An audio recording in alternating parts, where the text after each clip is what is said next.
Da paz do Senhor, como é que vocês estão vocês? YouTube, TikTok, Instagram, Facebook, vocês estão bem? Eu estou bem, graças a Deus. Só que sair no sol, só está quente. Mais uma segunda-feira abençoada, semana abençoada na presença do Senhor. Estou feliz com o Senhor, tem que o Senhor me ajudou, me deu força, me mantém de pé. Peço a Deus cada dia que abençoe cada um de nós. De força, saúde, que a paz do Senhor venha reinar no nosso lar. Vamos começar mais um vídeo, vamos começar assim.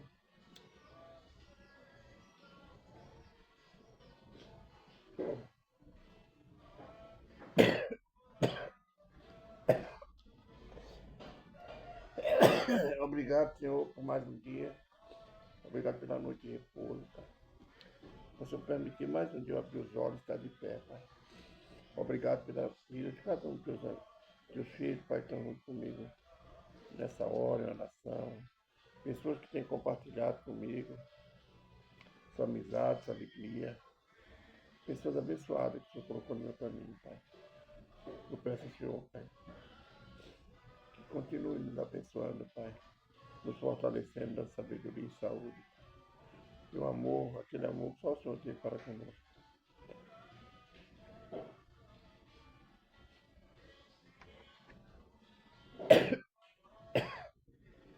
Perdoa meus pecados, minhas falhas, minhas transgressões por obra, pensamento e ignorância. O que eu fiz, posso fazer desagradou o Senhor, perdoa, Pai. Eu sou um homem falho, eu sou pecador, Pai. Eu estou aqui clamando pela sua misericórdia, pelo teu socorro, Pai. Me livra, Pai, dos meus erros, minhas falhas. Que eu tenha sabedoria, que eu tenha caráter, de se lembrar sempre que eu tenho pecado contra ti, Pai. Pai, fala conosco hoje, no livro do profeta Isaías, no capítulo 59, versículo 1. Também no livro do profeta Jeremias, capítulo 33. Seja feita, se o Senhor quer falar e não nós queremos ouvir. Que seja para restauração, para edificação, para consolo. Seja feita a vontade do Senhor e não a nós. O que o Senhor tem a falar e não que nós queremos ouvir. Que o seu Espírito venha falar conosco, Pai. E nós venhamos dar ouvido que o Espírito tenha a falar conosco. Que seja tudo para a glória e honra do seu santo nome. Amém. Mas, livro do profeta Isaías, capítulo 59, versículo 1, diz assim: Eis que a mão do Senhor não está encolhida, para não nos salvar, nem seu ouvido agravado para que não possa ouvir. Esse é um alerta, lembrança para nós, que Deus está sempre pronto a nos abençoar. Ele está sempre com a mão estendida para nos salvar, para nos segurar, nos sustentar de pé. O ouvido dele está sempre atento às nossas orações, ao nosso clamor, à nossa súplica, mostrando para nós que o Senhor está sempre atento a cada petição que nós fazemos, a cada agradecimento. E também, irmão, a cada erro que ele comete. Esse tem que esquecer, Senhor. Cada falha que nós cometemos contra nosso irmão, e quando eu falho contra meu irmão, contra qualquer pessoa que está ao meu redor, eu estou falhando com Deus. E Ele está atento a todas as coisas. A mão dele está pronta para abençoar. O ouvido dele está sempre aberto para nos escutar. Os olhos dele sempre atentos a nós. Deus não afasta de nós. Ele não desampara. Ele está sempre entrando em providência com a nossa vida. Isaías capítulo 59, versículo 1. O profeta Jeremias agora, capítulo 33, é a sequência da 32. A promessa na restauração de Israel e bênçãos espirituais. Aqui essa mensagem, essa palavra do Senhor veio a Jeremias, quando ele estava encerrado no calabouço. quando o rei Ezequias mandou prender. Talvez ali Jeremias estava ali pensando, agora aflito, pensando, não tem salvação para mim. Eu aqui estou condenando a morte. Mas a palavra do Senhor veio a ele, mostrando para ele o que nós vimos no capítulo 59 do profeta Isaías, que a mão dele estava pronta, estendida para salvar, e que o ouvido dele estava atento, ouvindo, e os olhos atentos, vendo o que ele passava, os ouvidos, até ouvindo o clamor dele. Então Deus está sempre atento. Foi coincidência, né?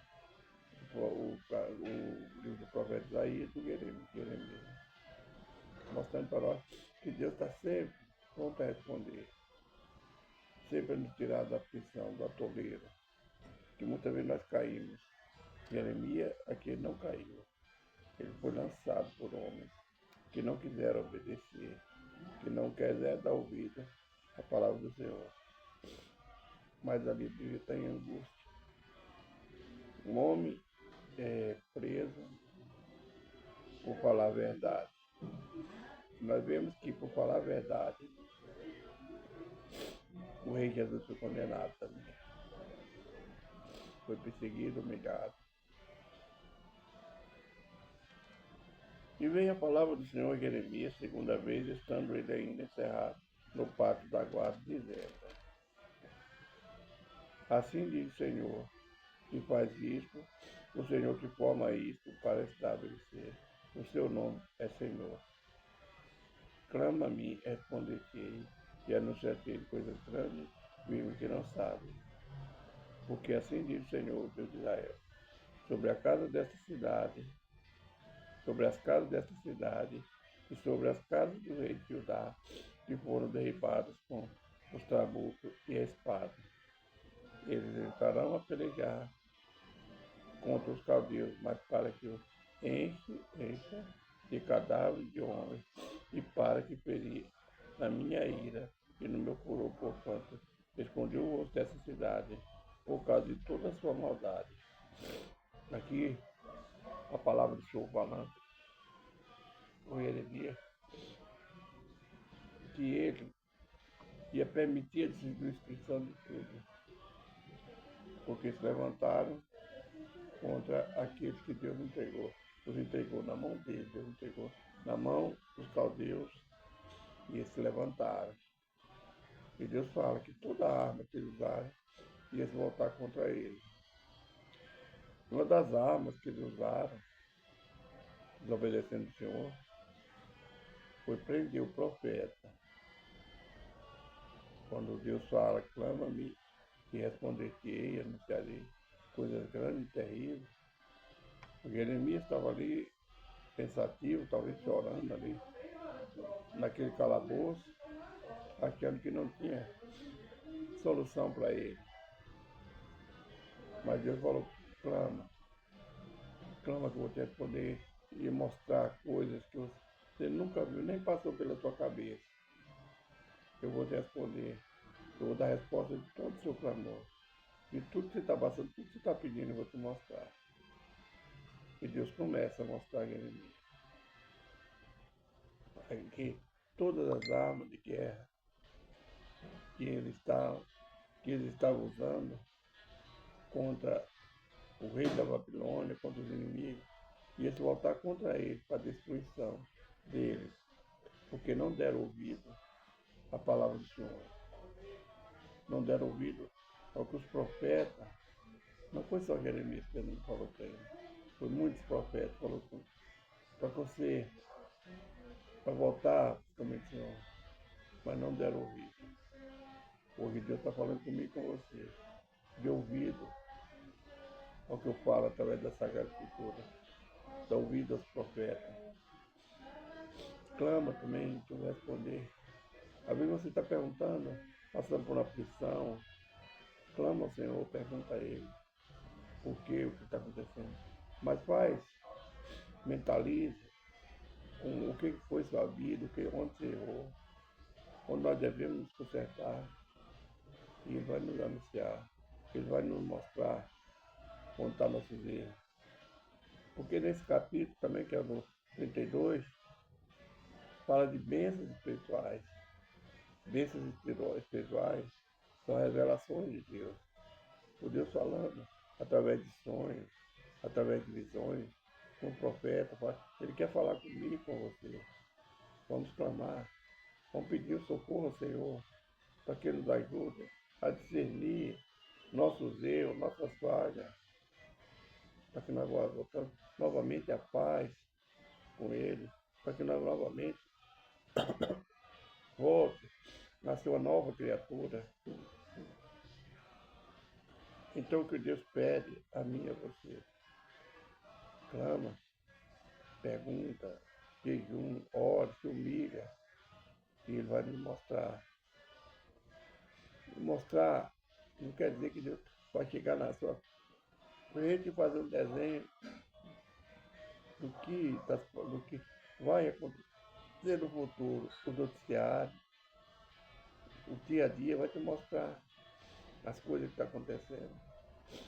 Mas Ele dá visões às pessoas. Ele mostra os sonhos. Ele fala com as pessoas. Deus não se calou, meu irmão. Na hora certa, no momento certo, Ele vai nos mostrar como sair dessa aflição que nós estamos, dessa angústia. Porque de muitas coisas estão acontecendo com a gente. Às vezes eu pergunto para mim mesmo. Eu não gosto de questionar o Senhor, mas é como se fosse questionando Ele. Por que, Senhor? Por que o meu salário não está dando? Por que às vezes tanta perda? Agora, meu irmão, eu dei 2 remédios para minha esposa, mais de R$ 500 por remédio. Eu não gosto de falar isso, é eu mesmo, eu tenho, mas às vezes tem que falar. Então, eu perguntei por quê. Minha esposa, uma mulher tão sadia, até.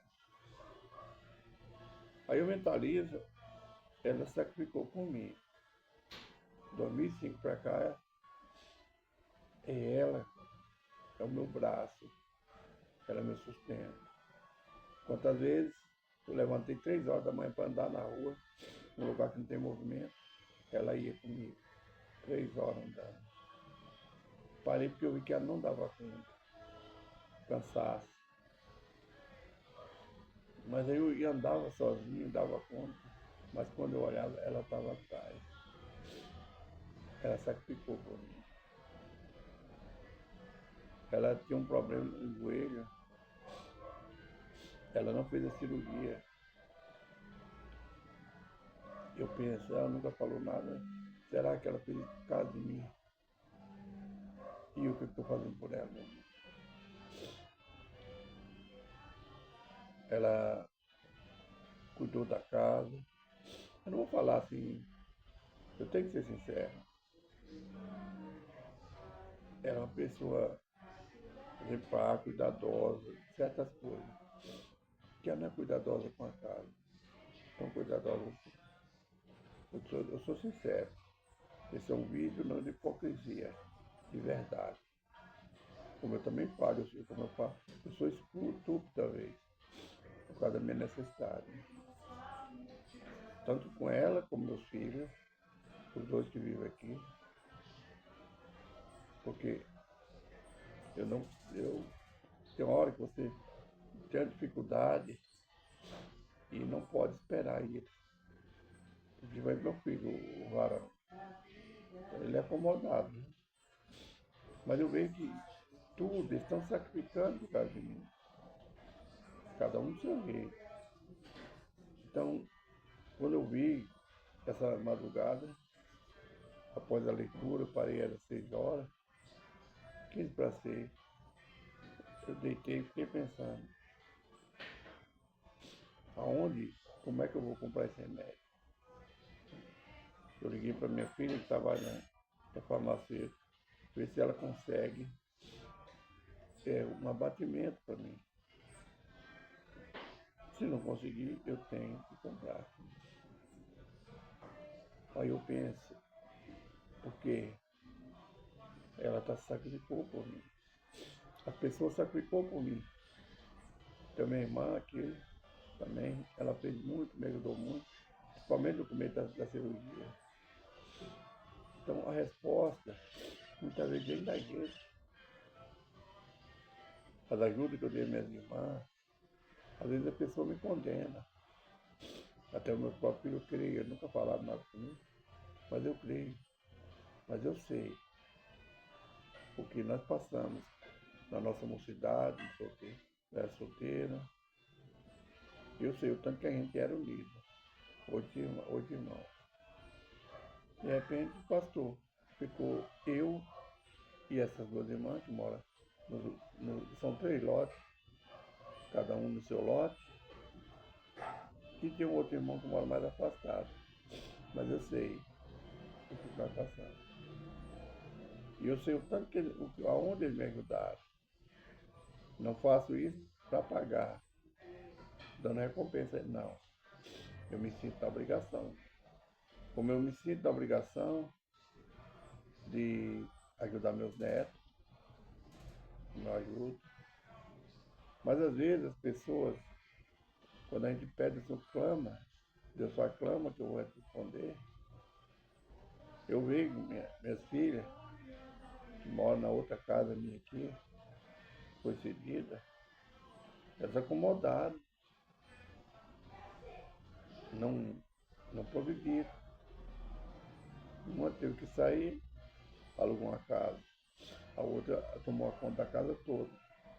Mas a gente vê os filhos dela destruindo, o esposo dela destruindo tudo. Então, aonde entra, muitas vezes devorador na sua aí. Então, Deus fala, clama, mas mentalize a tua vida, olhe, Deus está te mostrando aonde foi teu erro. Agora é minha outra dor de cabeça, como eu vou consertar isso? Pedir a Deus, eu fiz sem procurar esperar a resposta de Deus, sem perguntar a Deus. Quando eu estava no apuro, entrei, eu, minha esposa, o casal de filhos que moram ali, que ainda estão solteiros, e perguntei, achamos que devia dividir a casa pelas duas, e nós fizemos. Quando eu vi a bagunça, tanto de um marido como do outro, começou a bater aquilo. Agora orar para que Deus tira. Eu perguntei a Deus como eu ia agir e qual era a vontade dele. Em vez de eu perguntar a Deus, eu perguntei ao meu coração, à minha esposa, a meus 2 filhos. E agora, depois de tudo feito, aí eu vou pedir a Deus que desmanche. A gente tem que ter consciência. Quando a gente quer fazer uma coisa, pede orientação a Deus. Você quer uma porta aberta, distribui seus currículos e vai atrás. Tudo que a gente quer, tem que pedir a direção a Deus. Porque depois que a gente faz a bagunça, aí é esperar. Agora, Deus entra em providência. Uma família Deus já tirou, mas ainda tem outra. Deus permite as coisas, mas clama, mostra suas aflições, a sua angústia para Deus. E mostra por que você não toma providência. Você não sabe, não teve sabedoria de tomar providência. São teus filhos, são teus netos. Mas Deus sabe como agir. Deus é justo. E Deus é justiça também. Então o profeta estava no calabouço e clamou ao Senhor, ali pensando, que Deus falou, pode clamar que eu vou te responder. Fala para o rei de Israel, rei de Judá, que toda a arma que ele está usando ela vai salvar quando voltar contra ele. Vai ser a destruição do reino dele. E assim foi. A bondade, que eu acho que foi bondade que eu fiz, não pela minha filha, pelo meu neto, mas pelos pais. Aí, hoje eu entendo. Não faça nada sem pedir direção, não pegue arma, nem para fazer bem, nem para fazer mal, sem esperar a vontade de Deus, a resposta dele. O profeta Jeremias estava fazendo o que Deus mandou, entregando o recado, mandando o povo se consertar, falando que eles iam para o cativeiro novamente, ia ser escravo. Não deram ouvido, prenderam. Agora na prisão Deus manda ele falar para o rei. Essas armas que você está usando contra aqueles que os entreguei na mão dele, ela vai voltar contra você para destruição sua, para destruição das casas de Judá e de Israel. Assim, irmão, é nóis. Versículo 26. Também rejeitarei a descendência de Jacó e de Davi, meu servo, de modo que não tome da sua semente quem domine sobre a semente de Abraão, Isaac e Jacó, porque removerei o seu cativeiro e apedrejarei deles. Restauração. Promessa de restauração do conserto. De voltar novamente da escravidão. De deixar o erro. Essa é a mensagem do profeta Isaías. Jeremias capítulo 33. Vamos orar. Pai, obrigado por mais um dia, por mais um vídeo, pela tua presença, pela tua graça, pela tua misericórdia. Pai, nos ajuda a entender as lutas, as adversidades que nós temos passado. Nos fortalece, Pai. Nos socorre, Pai. Tira essa dor do coração do teu filho, da tua filha, essa angústia, Pai. Tira essa dor do corpo do teu filho, da tua filha. Abençoe nossos lares, Pai. Abençoe o lar de cada um de nós. Em nome do Senhor Jesus, amém. Irmão, Jesus Cristo está voltando. Jesus te ama, eu também te amo. Quando eu falo assim, Pai, uma conversa normal, né? Irmão, Jesus Cristo está voltando. Eu estou afirmando. É uma profecia que está na Bíblia última, que vai se cumprir a volta de Jesus Cristo. Jesus te ama, irmão. Através desse Jesus te ama, Jesus está voltando, é para nos preparar, está mostrando o tamanho do amor de Deus para conosco, porque Ele não quer que nenhuma alma se perca. Deus abençoe, um abraço, irmão Jorge. Uma semana abençoada.